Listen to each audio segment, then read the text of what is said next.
What's up YouTube, Saf here on SuperSaf TV, and we have here the Huawei P20 Pro for an unboxing. One of the first here on YouTube, so a thumbs up for that would be appreciated. Now let's get straight to it. Inside the box, of course, we get the Huawei P20 Pro, but as well as that, we get a SIM card ejector tool with some paperwork, the power brick, which does support Huawei's SuperCharge, a USB Type-C to USB Type-A cable, some USB Type-C earphones, and yes, that's because the P20 Pro unfortunately does not have a 3.5mm headphone jack. And because of that, you also get a USB Type-C to 3.5mm headphone jack converter. Right, now let's get to the device itself, and we'll remove this plastic. And first things first, I gotta say I absolutely love this color. For the build, we've got a metal frame with curved glass on the front and back. And the P20 Pro is available in 4 colors: black, midnight blue, pink gold, and Twilight, which is the version that I've got here. And it looks absolutely beautiful. It's got a gradient color finish which makes it look very unique, but it is definitely going to attract lots of fingerprints. So I'd recommend picking up a clear case so you can really show off this color but protect it at the same time. The device is also IP67 water and dust resistant. On the right hand side there's a power button as well as the volume rocker. On the left hand side there's a SIM card tray. On the top we do have an IR blaster. This is something that we don't see much of these days, so it's great that Huawei have included this. And at the bottom we have 2 grills. One of these is a single bottom firing speaker, the other is a mic, and then we have a single USB Type-C port in the middle.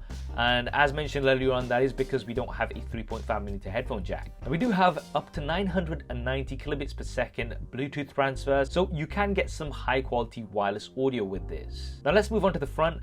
And one of the cool things is that we do have a pre-applied screen protector, which is always nice. And this reveals a 6.1-inch OLED display, which has an 18.7:9 aspect ratio, 2240 by 1080 pixels, so that's full HD plus resolution. Now the bezels are pretty small overall.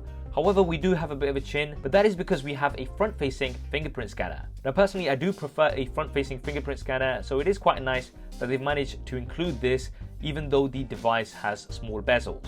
And at the top, yes, there's a notch. Now the notch is smaller than the iPhone but slightly larger than the Essential phone, and it houses a 24 megapixel front-facing camera with an f2.0 aperture. Now apparently these are larger than average size pixels, which should give you better low light selfies. And there is also a portrait mode from the front-facing camera, which seems to work pretty well. Now I know how most people, including myself, feel about the notch, but it's notch like you can't do anything about it. Okay, anyway, basically you can hide the notch through software. Now this is gonna put a black bar behind the notch, so you'll still be able to see useful information such as your battery indicator as well as the time. So I'm glad that they've included this, because if you don't like the notch, then you can hide it.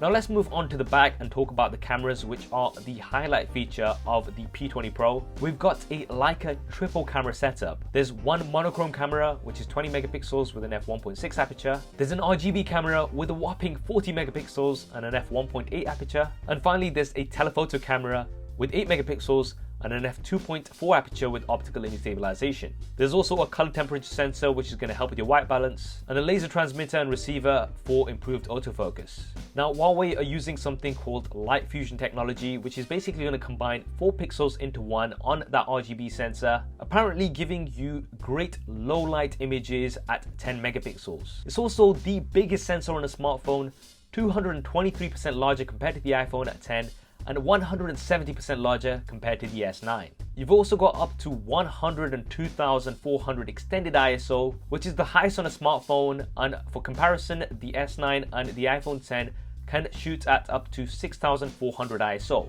This basically means that you're going to be able to take a picture even with 1 lux of light. Now this all sounds absolutely insane, and I cannot wait to check this out. You've also got 5x hybrid zoom, which is supposed to be better than anything else out there, as well as a 4-in-1 hybrid autofocus system and 4D predictive focus, which is going to instantly focus based on object motion prediction. For slow-mo, there is up to 960 frames a second at 720p. Once again, this is a burst like we've seen on previous devices. And we've got 4K at 30 frames a second. There's also lots of AI assistance with the camera, one of those being master stabilization. Now Huawei are saying that this is going to allow you to take long exposures of up to 4 seconds handheld.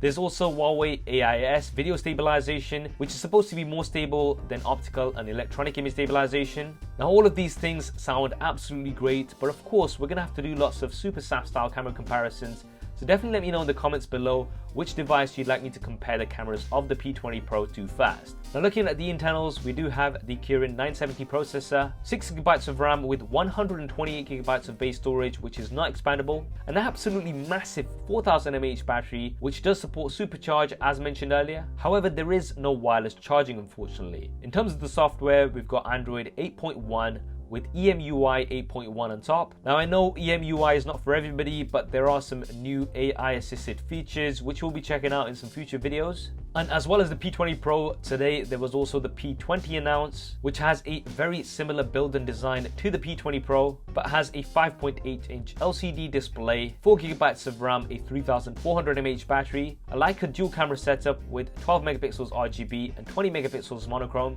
and this will be coming in cheaper compared to the P20 Pro. Now in terms of pricing and availability, unfortunately I've not been given this information as yet, but as soon as I have it, I will be dropping that in the description below. So there we have it guys, that is the Huawei P20 Pro unboxing and first look. In terms of my first impressions, I am really looking forward to checking out those cameras. I do also really like the build and design, and although we don't have some features like wireless charging as well as stereo speakers, it definitely looks like a very promising device overall. What do you guys think of the Huawei P20 Pro? Definitely drop me a comment below and let me know. Also let me know what videos you'd like me to cover with this. I hope you enjoyed this video and found it useful. If you did, then do hit that thumbs up button for me. And if you haven't already, then be sure to subscribe and switch on notifications. There's lots more content coming up on here.